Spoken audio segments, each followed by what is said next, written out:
Bienvenue dans les cours de dernière minute, une série de vidéos dans lesquelles je vais tenter d'expliquer des morceaux de programme de Terminal S.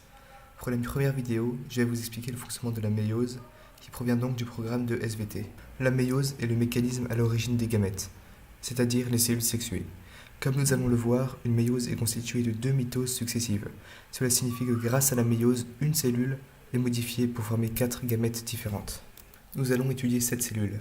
Il s'agit d'une cellule 2n est égale 2, ce qui veut dire qu'elle est constituée de 2 chromosomes formant une paire. Ils sont cependant de couleurs différentes afin de faciliter la compréhension du schéma. En réalité, ils sont de même taille, de même structure, composés des mêmes gènes. En revanche, les allèles, c'est-à-dire les différentes versions des gènes, peuvent être différents selon les chromosomes d'une même paire. Au début, lors de la première prophase, les chromosomes sont formés de 2 chromatides, c'est-à-dire 2 branches, et n'ont pas de place particulière dans le noyau de la cellule. Ensuite, les chromosomes sont placés sur le plan équatorial de la cellule et les chromosomes d'une même paire, on parle de chromosomes homologues, ne sont pas placés du même côté de ce plan. Lors de l'anaphase, les chromosomes séparés sont tirés vers un coin de la cellule. Vient ensuite la télophase. Celle représentée ici est précoce, c'est-à-dire que c'est la représentation du début de cette phase. Une enveloppe se forme autour des chromosomes séparés.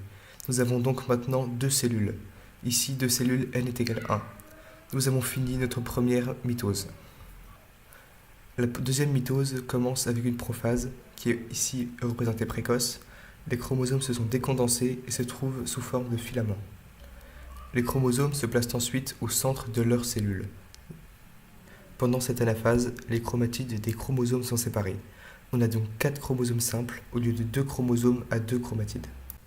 Cette mitose et donc cette méiose se termine ici avec une télophase représentée précoce, où nous pouvons observer 4 cellules n est égale 1 composées chacune d'un chromosome.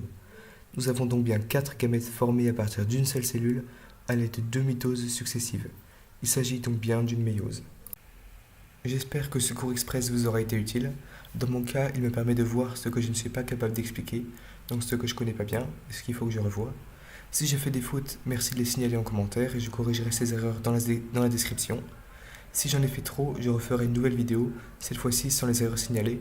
Sur ce, portez-vous bien et à bientôt pour un nouveau cours.